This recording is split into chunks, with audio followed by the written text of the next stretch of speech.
This is Case Closed, crime stories from the golden age of radio.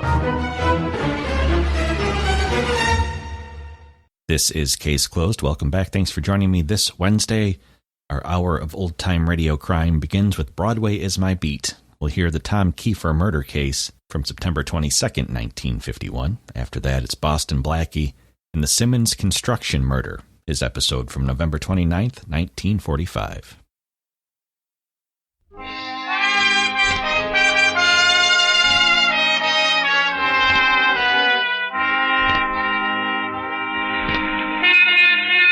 Broadway Is My Beat, from Times Square to Columbus Circle, the gaudiest, the most violent, the lonesomest mile in the world. Broadway Is My Beat, with Larry Thor as Detective Danny Clover.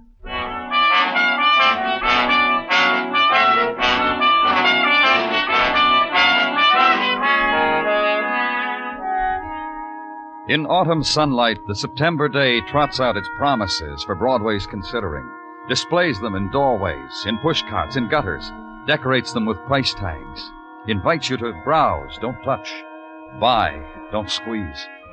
And at cut rates are the second-hand delights, the tears slashed down to any man's purse, the bolt ends of dreams. The vendors simper, the hawkers wink. Buy, kid. That's a winter sun on your shoulder, and the day is short, so buy. And that's what you do, kid, because on Broadway, there's no other choice.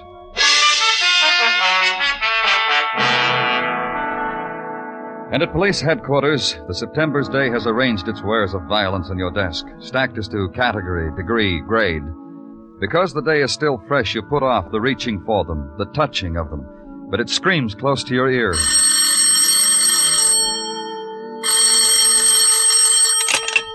the morgue, Danny. Come down, I got something of interest to you. And walk the corridor to the room of the dead.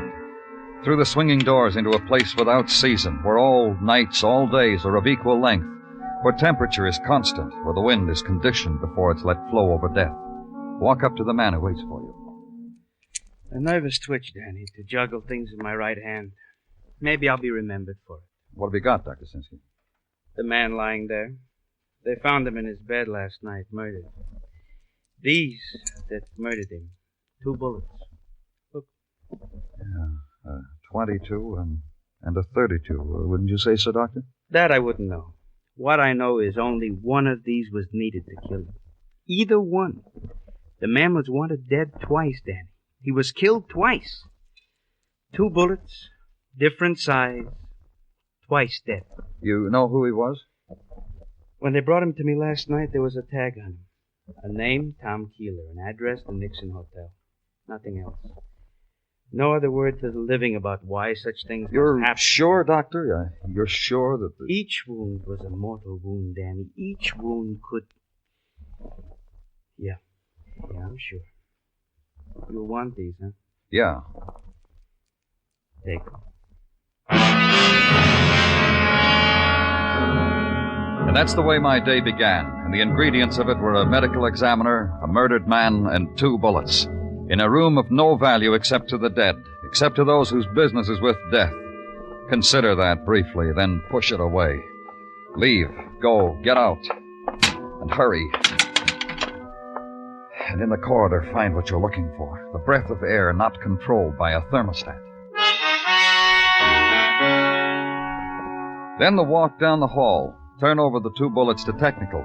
Then outside, and the squad car, and the ride to West 25th Street, and to the Nixon Hotel, to the 5-story brownstone that seemed to list from pressure of the insurance housing project next door to it. Go in. Ring a bell. Wait. Be greeted by the man in gray suspenders and no shirt. Morning. Good morning. I'm Danny Clover, police. Randy Quantrill, hi. You had a little trouble here last night, didn't you? Oh, just a mess of it. Did you know the man who was killed? You mean Tom, huh? That's right, Tom Keeler. What do you mean know him? Talk to him, have a beer with him. Said hi to him. That's about the extent of my to-do with him. How about visitors? Did he have any? Look at the sign over my shoulder, Mr. Clover. Mr. Clover, I know some Clovers down in Selma, Alabama. You any kin to any Clover? No. No. Look at the sign over my shoulder. No visitors, no visitors. And you think just because the sign is there, Tom Keeler didn't have any visitors? No, I don't, mister. We got a sign in each and every room says no smoking in bed. In the last year, we had 3 mattress fires. So what I'm saying is I never saw anybody sneak past this desk that I said to myself, there's a Tom Keeler visitor. What else about Keeler? Oh, we got mail this morning. Maybe I ought to tell you that. Yeah, maybe you should. I'm going to. Fresh mail that come this morning. Here, the letter. Oh, thanks. From the Great Northern National Bank. So I see.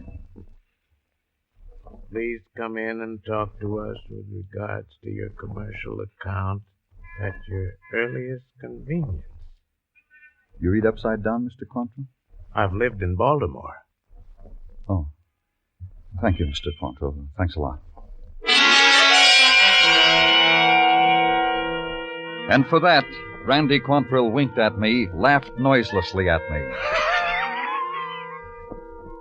Leaned against the mail rack, scratched his back with it. It wasn't the moment to intrude any longer on such private pleasures, so I left him.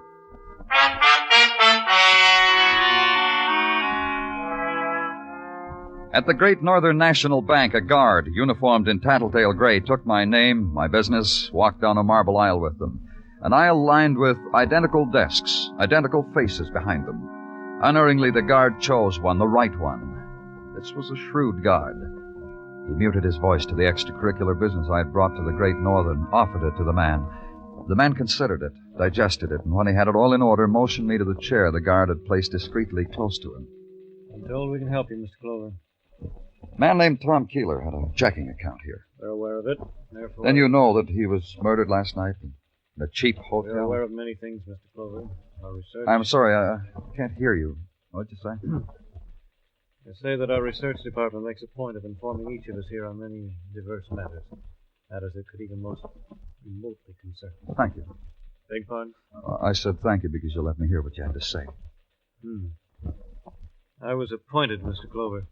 Should any questions arise about the late Thomas Keeler, should any questions arise, I was to answer the questions. Your interrogation is what, Mr. Clover? We down at headquarters think it's strange Tom Keeler slept in a flop house when he had a checking account with us? Uh-huh. Philosophical question, Mr. Clover. Somewhat out of my problem. Pardon me, what? I say that all we know of Thomas Keeler is that we were asked to transfer $50 weekly to his account, which we have done religiously until... Who asked you to do that? Counselor at Law, gentleman, George Weber. If you want his address, we shall give it to you. Thanks. You were saying you did this until... Until what? Until 2 weeks ago.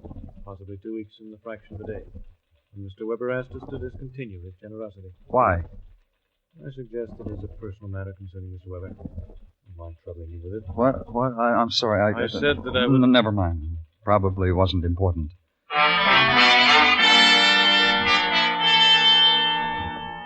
And go to the Park Avenue apartments of George Weber. Be told by the person at the desk that Mr. Weber is not at home, perhaps at his office, the person suggested. And be handed a slip of paper with the office address in a handwriting with the I's dotted with small circles. Weber and Marley, the slip said. Attorneys, Finance Building, Suite 12. Go there. Go through a door and past the beam of an electric eye. Wade through a carpet to a desk and an olive-skinned girl with tight black hair. Offer your name, show your credentials, and be told Mr. Weber is out. Would you see his partner, Mr. Paul Marley? You would. You nodded past another door and another beam, and to a slender young man who was waiting for you in front of a wall lined with every law book ever written. Be chaperoned by him through yet another door.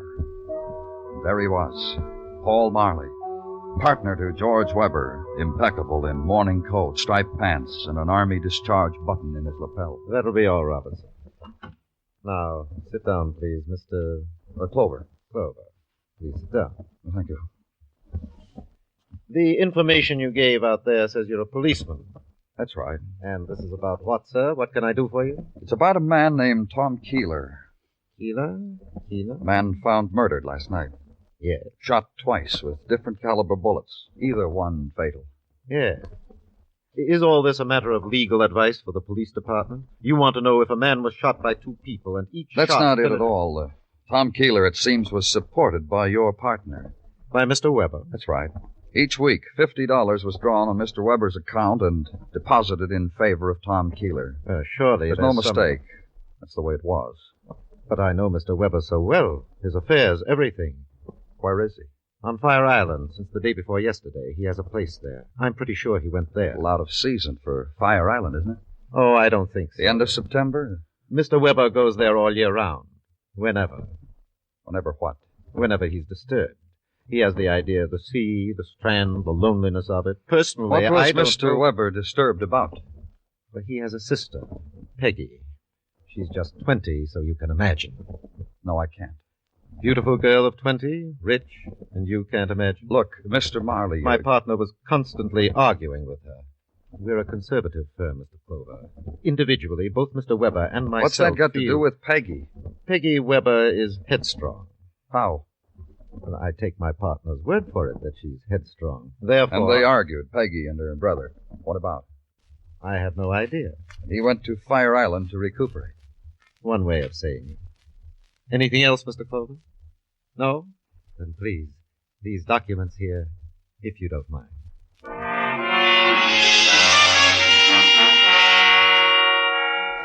And get in touch with the authorities at Fire Island. Check on the whereabouts of Mr. George Weber, and wait. And an hour later, a phone call. Mr. Weber is not on Fire Island. Mr. Weber's place there is deserted. From the looks of it, hasn't been inhabited for over a month. So come up with a conclusion. Mr. George Weber was missing. Put out an All Points bulletin on him. And go back to his Park Avenue apartment. Make a request of the management. We're always glad to accommodate the, police. Then let's go, shall we? Of course. Mr. Weber's apartment, right this way, down the hall. Yes, sir. Although, I'd like to know why we should intrude. Don't worry about it. Yes, sir. Open the door. Of course. And here we are. Yeah. We are. What? What did you say? What did you say, Mr. Clover? I didn't... Oh. It stopped both of us. The management and myself. It was a sight that needed only one glance, and the details were there forever. The free-shaped coffee table and the grotesquerie of the man spread beside it. The tracery of blood that stopped abruptly. Mr. Weber! That's Mr. Weber! The penknife, bone-handled and cheap in his heart, to be remembered. Details in the death of George Weber.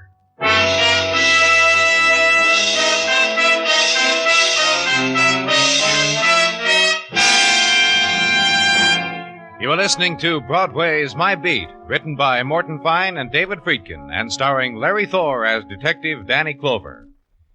There will be a slight pause while we think of an adjective to describe Mario Lanza. Sorry, guess there just isn't one adjective to describe a guy who sings just as well in the popular range as in the classics. But here's a suggestion. On CBS Radio tomorrow night over most of these same stations, don't miss Mario Lanza's All Request Show. And more of the same by lovely Giselle McKenzie and Ray Sinatra's music.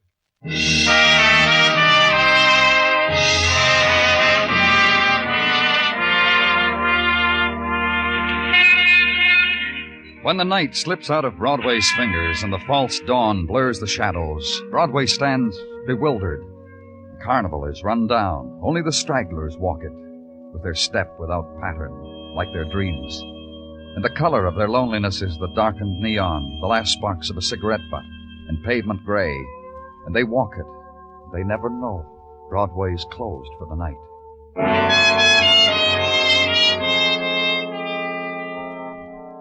And somehow or another, whether it deserves it or not, the world gets to be 9 o'clock in the morning. Then there's a place for everybody. It's daytime, breakfast time, work time, make a dollar time. Or as Sergeant Gino Tartaglia said it... Lend me $1, Danny. Oh, sure, Gino. Here. Thank you. The reason for this transaction, Danny, No, is... you don't have to explain. I want to. Go right ahead. Thank you. Mrs. Tartaglia forgot to tuck my dollar into my lunchbox today, as is her wont, for the little things a man needs during the day. She just phoned me and confessed her dereliction of duty in this matter. Gino... She said ask Danny for it. And tomorrow she will tuck in $2 so that you will not go hungry. Tell Mrs. T not to worry. Roger, Wilco. And now, Danny, to the chores of the day. Knife which did George Weber in was of the variety which can be purchased at our leading hardware stores for the nominal sum of $1.98. Practically untraceable. Prints? Wiped clean. Go on. Well, that's about the sum and substance of the intelligence which has been shunted from the downstairs to the here, Danny. As of now. However, Yeah? a young lady is in the anteroom and wants to see you. Who is she? A Miss Peggy Weber, sister of the most latterly deceased. Get her. This way to see Danny Clover. Now, sit down, Miss Weber. That'll be all, Gino. I'm glad you came, Miss Weber. Your name's right here on my calendar to see today. I knew you'd want to question me about George. How did you hear about his death? I was home, the late news on the radio. You see, I didn't live with my brother. We didn't get along. Oh? It's going to be a lot simpler now with him gone. I'll wear a black dress like this one for a month and call it a decent interval of mourning. It's not any concern of mine, Miss Weber, Oh, it's but... entirely your concern, Mr. Clover. Your position demands that you locate people who would have motives for murdering my brother. I would. Did you kill him? A few of my friends and I got together some time ago. For kicks. We were going to try things together, just for kicks. Black magic. Well, I spent the first 10 days of my membership sticking pins into my brother's picture. And all that happened is that he got a sty on his eye. Outside of that, I never harmed a hair on his head. Why all this hate, Miss Weber? Simply this. I love a boy. I told George about him. George got red, then blue, red again, and then a lovely color I never saw before. He found out who the boy was. Ruined him. Who is the boy? Ralph Clay. Now runs a bowling alley on 3rd. One more thing. Do you know a man named Tom Keeler? Not offhand, why? Oh, never mind. Well, leave your address with Sergeant Tartaglia, Miss Weber, and thank you very much.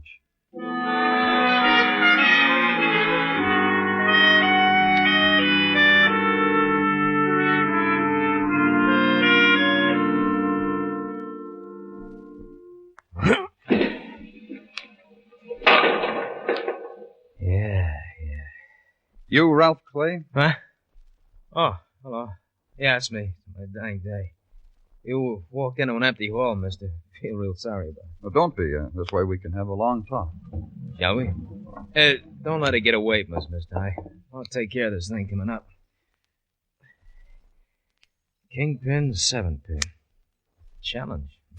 What do you think? Go ahead. Watch me.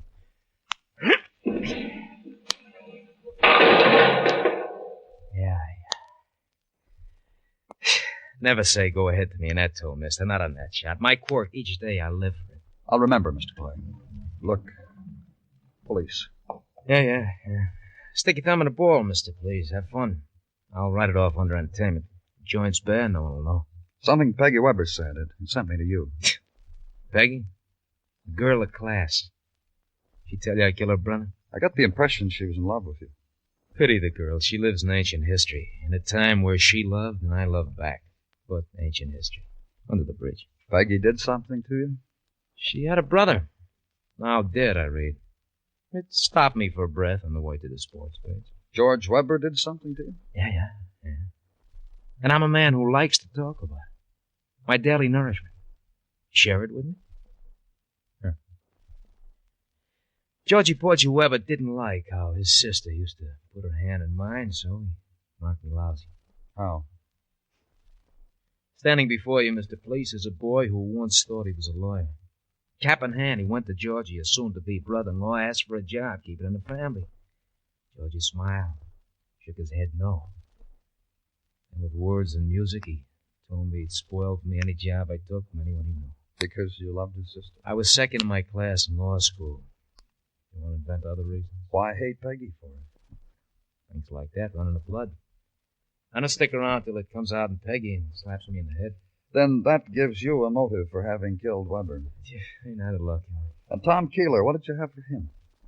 Keeler? A man who got killed in a flea bag. A man Weber supported until... Typical. This supporting him.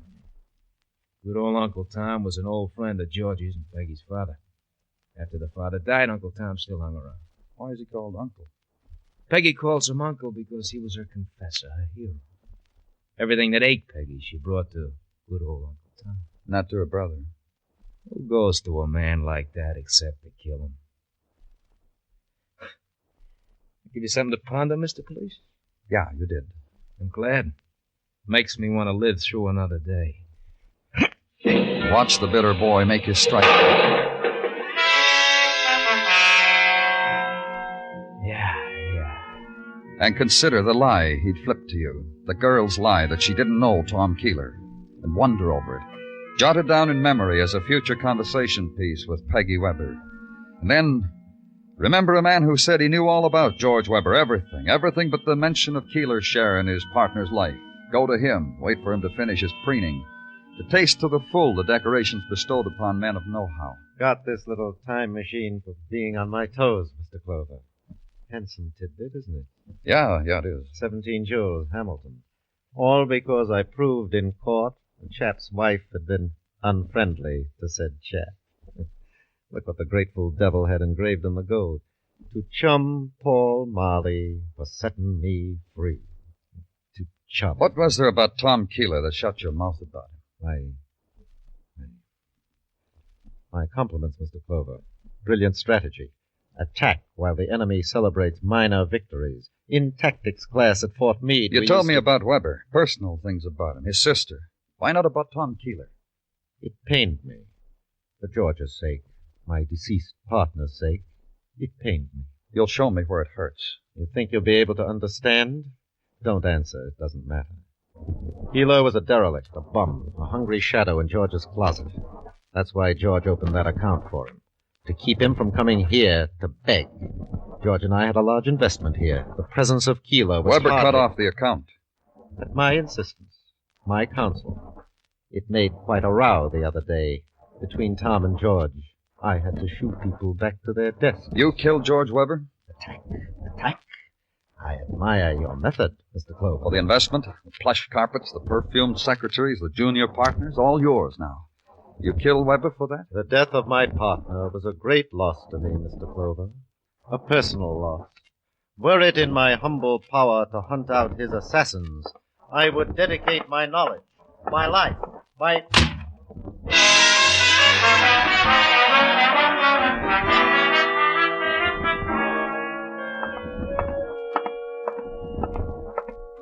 Yes? Danny, something I can do for you? Dr. Sinsky, I have an idea about something. I want you to check it for me. Gladly. Get out the medical examiner's report on Tom Keeler. Gladly. Yes, sir.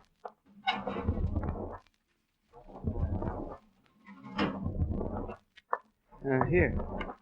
What do you want it for? I want to put it side by side with this one I've got on George Weber. So? Here, look. It says Weber died day before yesterday at approximately 6 p.m. Uh-huh. And it says on this report that Keeler died about midnight on the same day. You know what that means, Doctor? No, what? There's a pencil on your desk. Figure it out.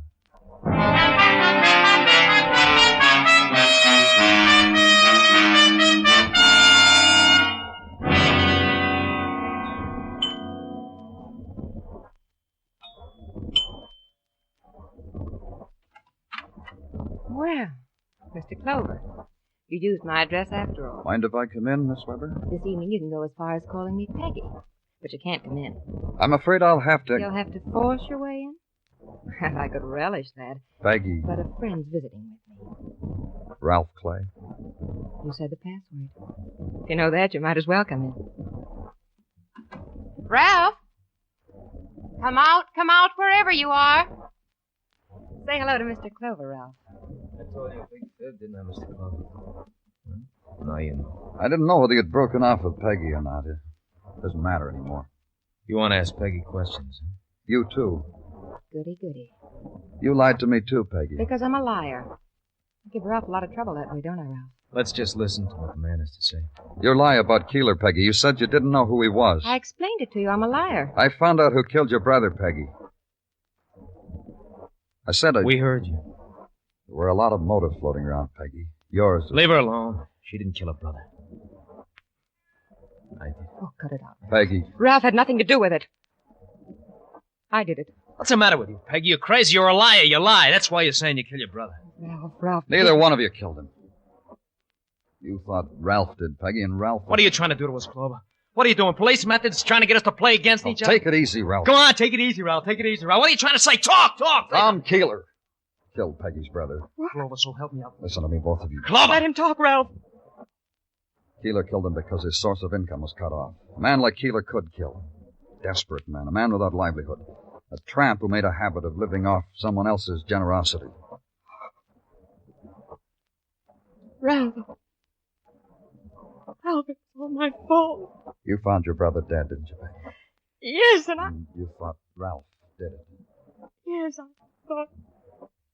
Oh, Ralph. It's going to be all right. Peggy went to her Uncle Tom like she always did when she was in trouble. Told him Ralph had killed her brother. What did Tom Keeler say to you, Peggy? He said not to worry. Just not to worry. Then he got in touch with you, huh, Ralph? Yeah, he did. You know what he told me? I think so. He told me Peggy killed her brother. And he was the killer all the time. And I'm supposed to be a bright boy. So he had each of you believing the other had killed George Weber. How much money did he want from each of you to protect the other? Oh, what difference does it make? Doesn't matter. Blackmail. That's why Tom Keeler's dead, too. Murdered. Yeah. You slapped the cuffs on me for that one, Clover. No, Ralph. No more. You don't have to anymore. Mr. Clover, my uncle said he wanted everything I had to keep quiet about Ralph. So I went up to his hotel room while he was sleeping and shot him. No, Peggy, that's what I did. That's what you both did. To protect the other. You both shot Tom Keeler.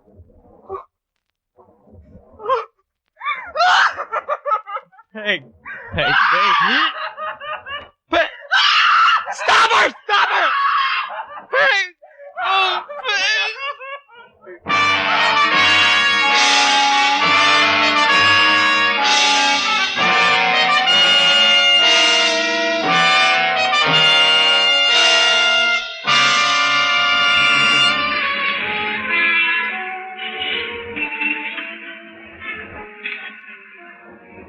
There's a time on Broadway when the crowd gives up, goes home.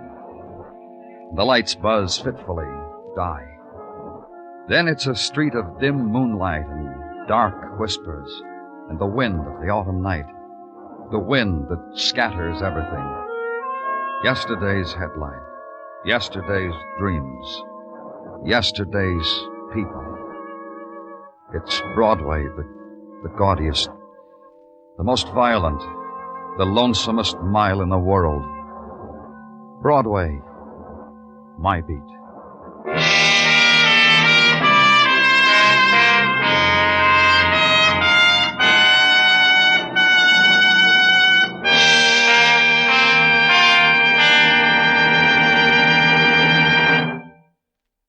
Broadway Is My Beat stars Larry Thor as Detective Danny Clover, with Charles Calvert as Tartaglia and Jack Crucian as Muggavan.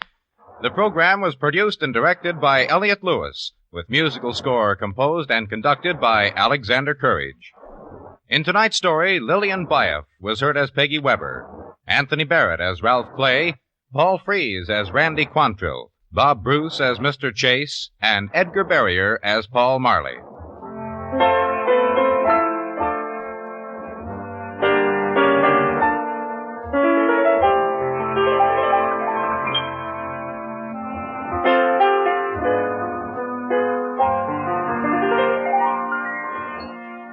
Here are two Sunday features that have captured America's fancy year in and year out. On Sunday afternoon, the distinguished music of the Symphonette, directed by Michel Piastro. On Sunday evening, the outstanding vocals of the Choraleers. Listen for both these musical treats every Sunday on most of these same CBS radio stations. The Symphonette in the afternoon, in the evening, the Choraleers. Stay tuned now for Songs for Sale, which follows immediately over most of these same stations.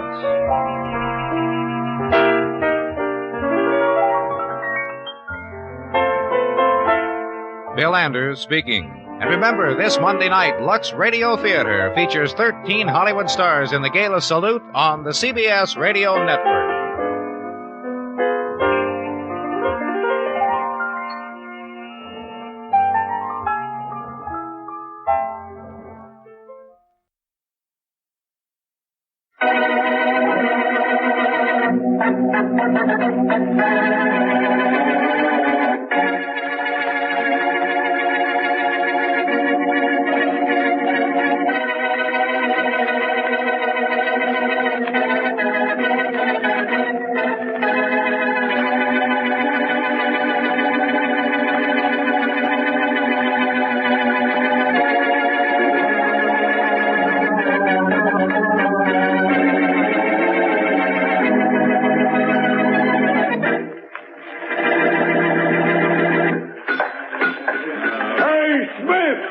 bastards!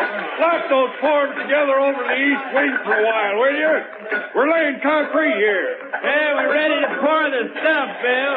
Let it pour, Tom. We got to start in the next floor tomorrow, and we're behind schedule. 21st floor already? That's not bad. We'll catch up. I hope so, or Simmons might think he needs a new foreman. Here comes concrete, Bill. Come on, fellas, rake that stuff down. Let's get some action here. Some view down there, Bill. Some drop, too. Oh, did you have to mention that? Look, Joe, just watch your step up here, and you can live forever on jobs like these. Yeah, but who wants to live forever? Well, there you've got... Hey, Bill, what the... Tom, Mike, somebody come up here, quick. Bill's collapsed. What's the matter with him, Joe? Altitude, Jetty? I don't know. Just fell down like an empty sack. You better give me a hand with it. Sure. Signal for the elevator to come up empty. Think, Bill. Oh, what's the matter? Look. There's a bullet hole in him. What? Bullet hole? Bill shot up here on the 20th floor, you crazy. Wish I was, Tom. Because Bill's dead.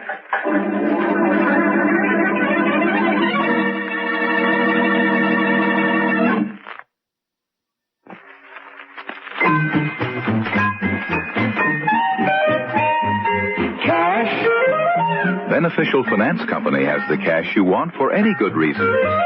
Just say the word. Call up. Tell us how much you want and when you want it. You're the boss. Yes, you're the boss. At Beneficial. Right now, you get ready cash at Beneficial. The instant way to clean up bills. Buy the things you need. Do the things you want. For service that's just a little friendlier and faster, come to Beneficial for ready cash. Cash. Just say the word. When you want cash, for any good reason, just tell us how much you want and when you want it. You're the boss. You're the boss. At Beneficial. Beneficial Finance Company. And now back to Boston Blackie. Enemy to those who make him an enemy. Friend to those who have no friend.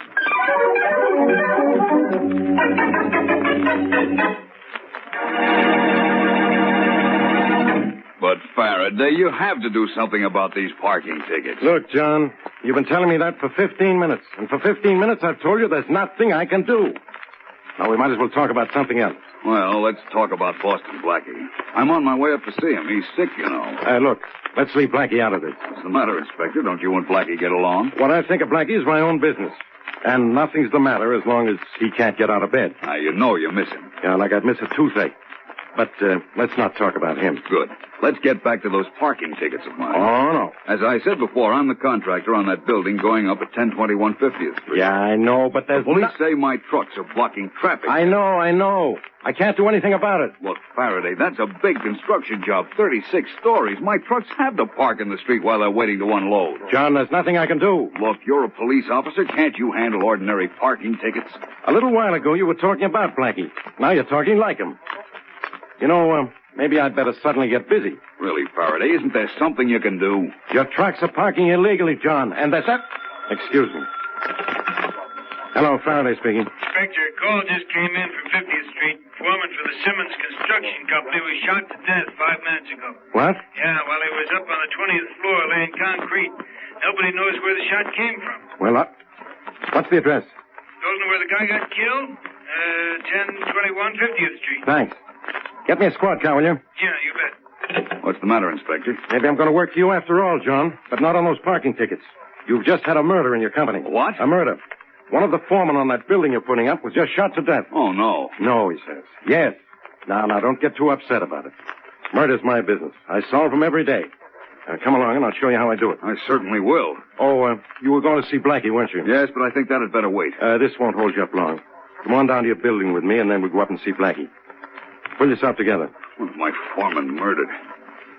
It'll take time for me to get over this. Cheer up, John. It's your foreman who's dead, and he'll never get over it.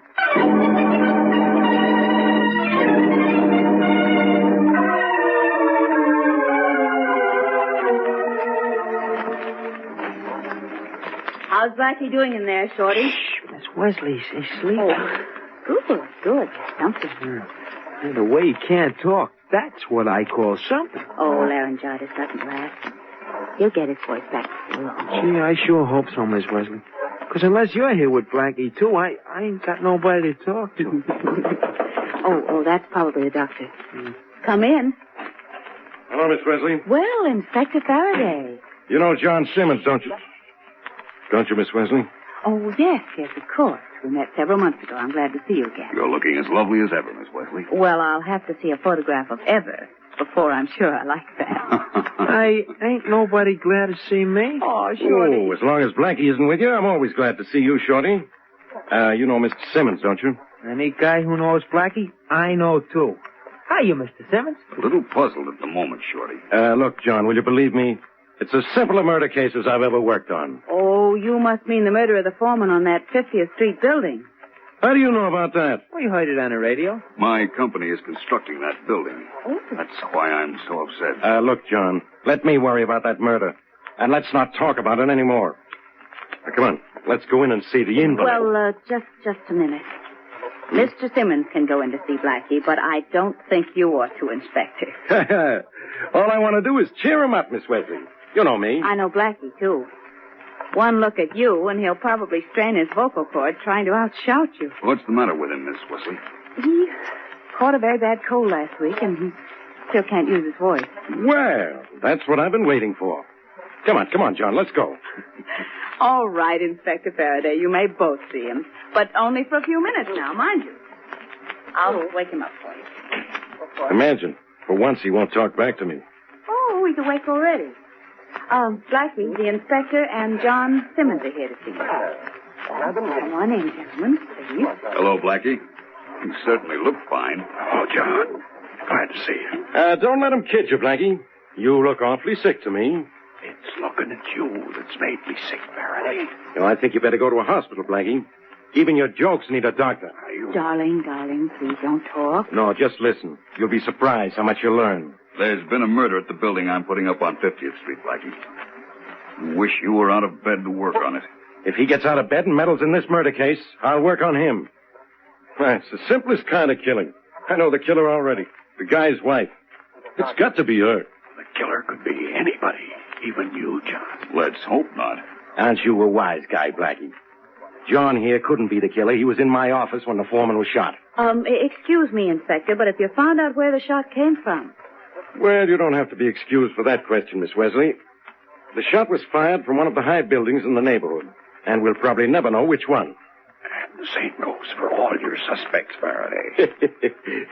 That voice of yours sounds awfully silly, Blackie. Does it? Wait till you see how you look when you can't find your killer.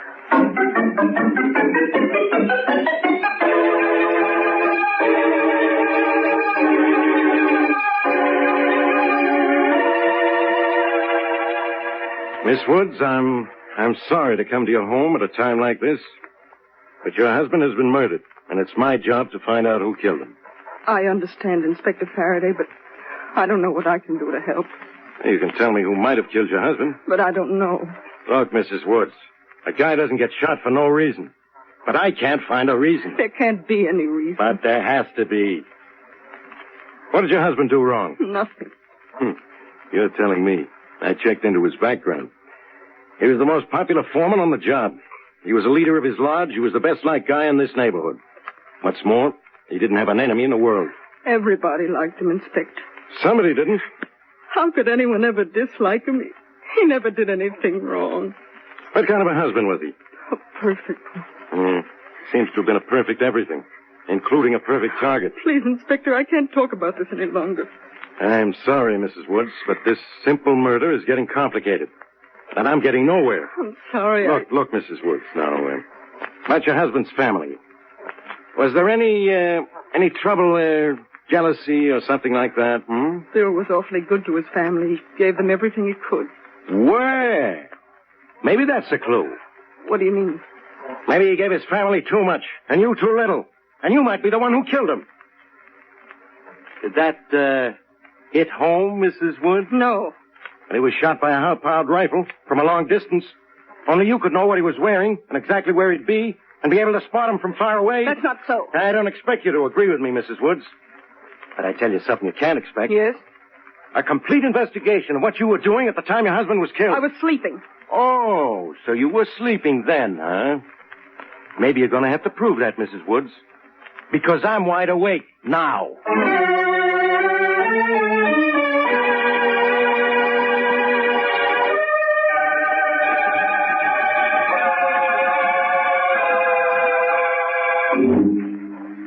Shall I keep on reading, Blackie? Yes, Mary. Go ahead. All right. According to this newspaper, police say it is impossible to tell from which building the shot was fired, because Wood's fellow workmen can't agree in what position the dead man was standing when he was hit. But police, nevertheless, are searching all high buildings in the area in hopes of finding some clue. Does it say what kind of a gun he was killed with? A high-powered rifle with probably a telescopic sight.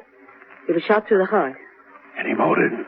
No, according to this paper here, police have no idea why he was killed. He had no family troubles, no financial troubles, and his standing in the community was perfect.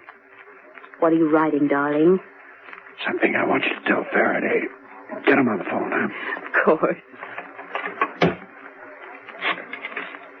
Here you are, Mary. Read this to Faraday slowly. All right. Blackie, do you mean what you say in this note? Afraid I do. Oh. Hello? Faraday speaking. Oh, Inspector, this is Mary Wesley. Look, don't bother me. I'm busy. But I have an important message for you from Blackie. I'm not interested. Well, you should be. It's about Bill Wood's murder. What does Blackie know about that? Only this, that another workman is going to be killed in the same place and in the same way.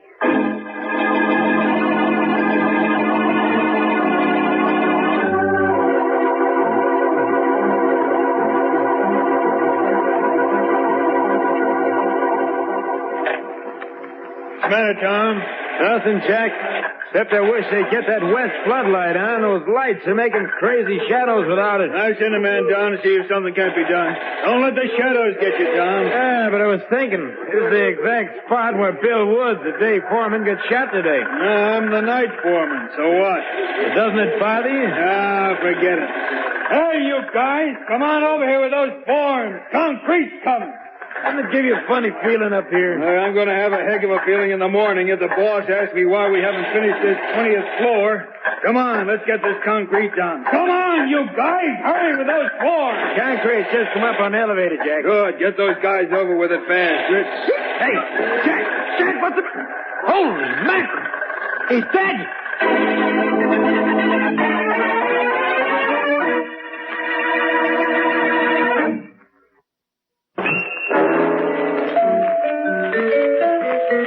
When you're shopping for a new car, what do you consider? Styling, power, miles per gallon? You know, it sure pays to consider all the facts when you buy a new car. And the same goes for buying car insurance. Today, Nationwide Car Insurance offers you the broadest protection in the industry. Claim service is fast, too. In fact, Nationwide Mutual of Columbus, Ohio, pays over half of its auto claims within 24 hours after notice of loss. Yet Nationwide's rates are among the lowest. It's your best buy by far, and your Nationwide agent can tell you all the reasons why. Call him soon. He's in the yellow pages. Nationwide auto insurance, your best buy by far. Nationwide auto insurance, always the best for you and your car. And now back to Boston Blackie.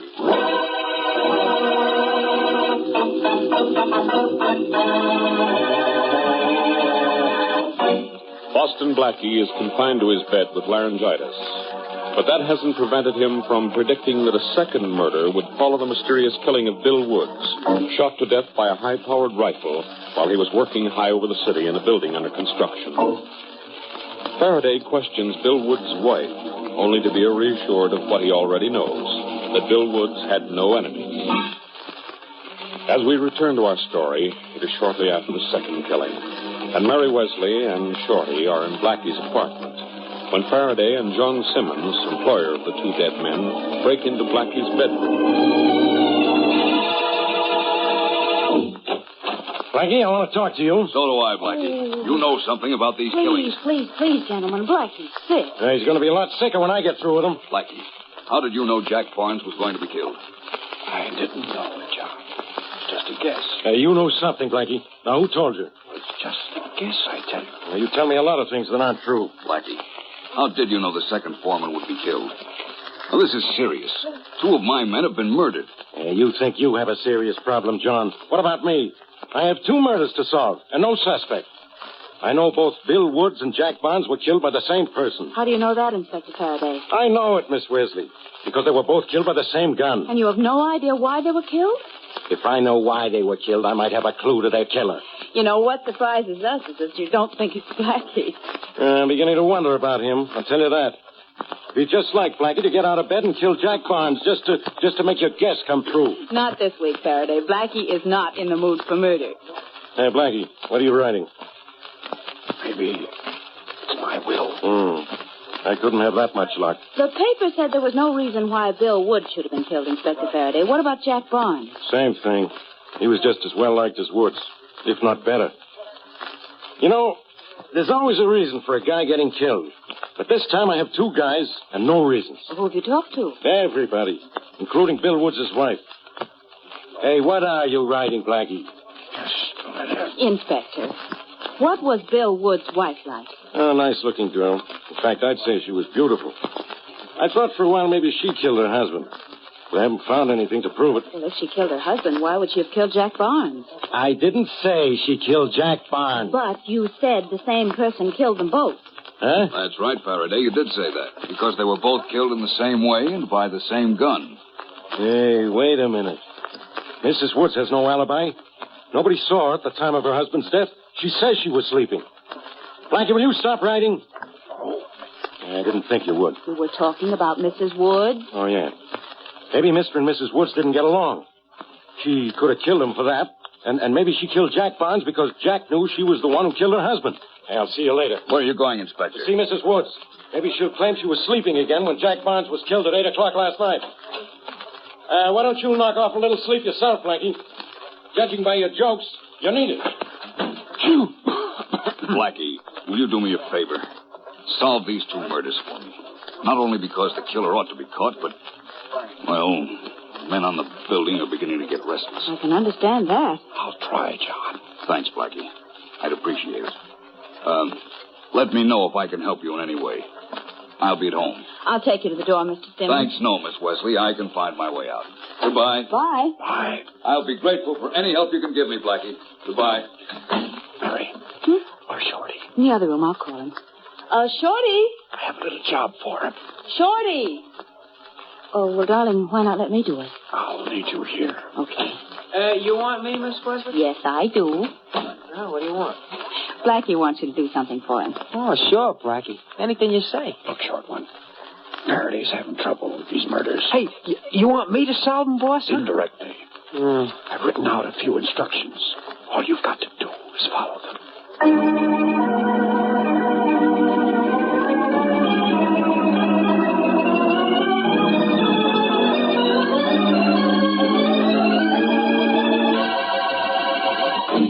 Is this the East Wing, nurse? Yes, sir, it is. I'm Inspector Faraday of the police.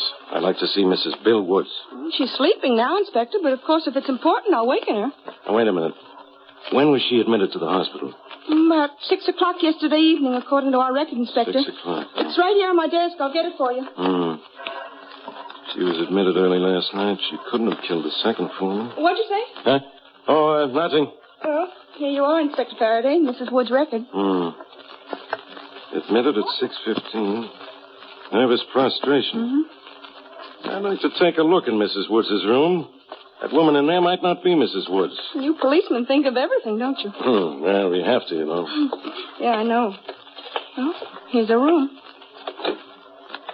I'd appreciate it if you wouldn't have to wait. Oh, I won't. Well? Hey, you can close the door again, miss. Well, is that Mrs. Woods? I'm afraid it is. Afraid, Inspector? Why? I'm afraid Boston Blackie is going to stay in bed and find the answer to this before I do.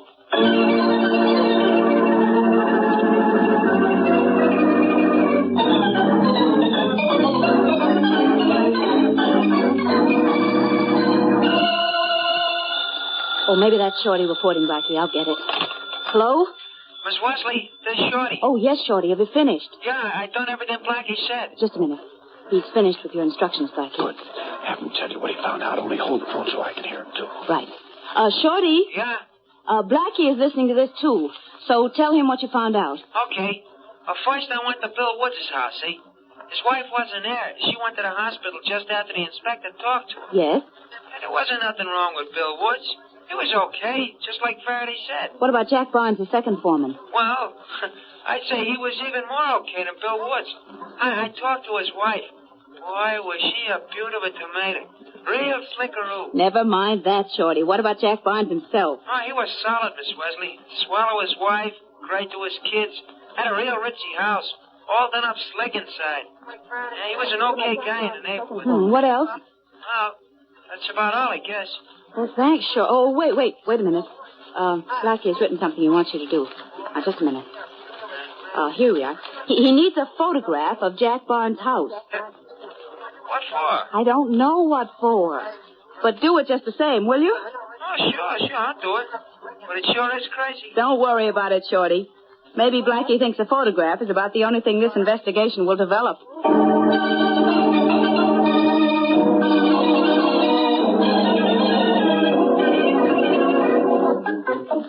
Well, if you won't tell me why you want his photograph, Blackie, will you at least tell me why you want these 2 hunks of concrete?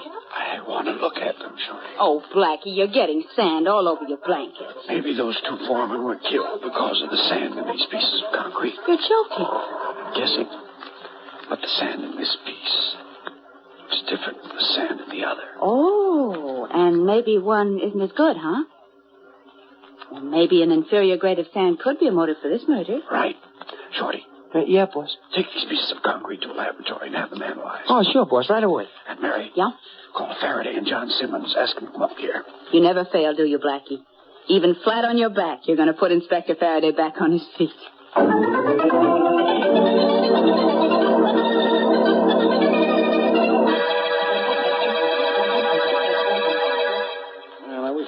All right, Blackie. Everybody is here and waiting. No, I don't. Now, are you going to tell me who killed those 2 men? You're going to tell us, Mary. I am. You're going to read the answers as I get through writing it. Oh. Nobody knows the answer, Blackie, because so far there isn't one. Well, Inspector Faraday, maybe you're right about Mrs. Woods. The same person killed both Woods and Barnes. And Mrs. Woods was in the hospital when Barnes was shot. Hey, what's this photograph? It's a picture of Jack Barnes' home. What's it doing here? I've been trying to find that out ever since Shorty brought it to us. Here's the answer to everything, Mary. Read it and watch Faraday weep. Blackie, you're just wasting your strength and my time. Ignore the inspector and read those notes, Mary. Everybody ready? Yes. Yeah, we're ready. All right. Here's what Blackie's written. Quote, there are 3 people involved in this crime. A, B, and C. Yeah. Now, just a minute. A was the first to die, killed by B. B died next at the hands of C. I tell you, the same person killed both A and B. Well, now, here's what Blackie writes about that, Inspector. What? Both persons were killed in the same way by the same gun, but not by the same killer. In this case, 2 killers used the same gun. All right, that's possible. But what about motives? Wait a minute. Here is the motive paragraph, Inspector. A, Bill Woods, was killed by B, Jack Barnes. Huh? Now, let me finish. Because Woods told Barnes he thought the grade of concrete used in the building was inferior. Barnes knew it was, went to see, and received instructions to get rid of Woods. He got rid of him by killing him. I can check on that concrete. It's already checked. Here's the lab report Shorty got. You're trying to do my job for me, huh, Blackie? He's done it, Inspector. Listen to this. After Barnes killed Woods, he went to C and demanded more money to keep quiet about the inferior concrete. But if he... So C killed Barnes.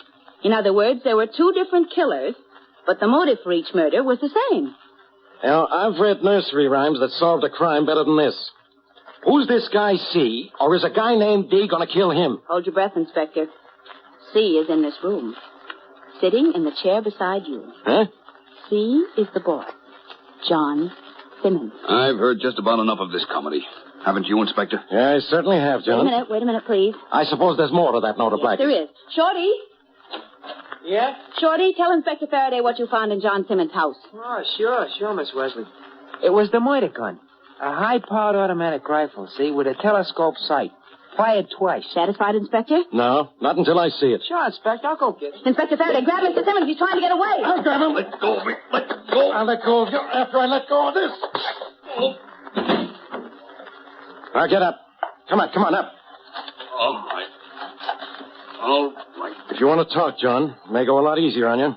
Why should I talk? You know about the concrete. You have the gun. You don't have to know anymore. Yeah. I know you were lucky enough to be in my office with a story about traffic tickets at the time Woods was killed. That wasn't luck, Inspector. That was because he knew when Barnes was going to kill Wood. He planned to be in your office at that time. I can figure this out from here, Miss Wesley. Come on, John. Why did you kill Barnes? Oh, the answer to that is easy, too, Inspector. Mr. Simmons was being blackmailed by... Quiet, Miss Wesley. Come on, John, you better talk. How did you get the gun that killed the first foreman? Oh, I know that one, too. Barnes gave it to him to hide. Hey, look. Where are you getting all these answers? Blackie wrote them out for me. And here's the last one. Simmons thought it would mislead police if both men were killed in the same manner. You certainly misled us plenty, John. But there's nothing misleading about your going to jail. Hey, where's Shorty with that murder gun? You tell him, Mary. Well, you have a confession now, so I can tell you, Inspector. We were, just guessing about that gun. But we know now you'll find it in Mr. Simmons' house. Well, concrete caused 2 murders. I guess that's that. Oh, wait a minute. Blackie's writing something more. Here, I'll take it, darling. What does it say? It says, Faraday, this is one time a murderer will be convicted on concrete evidence.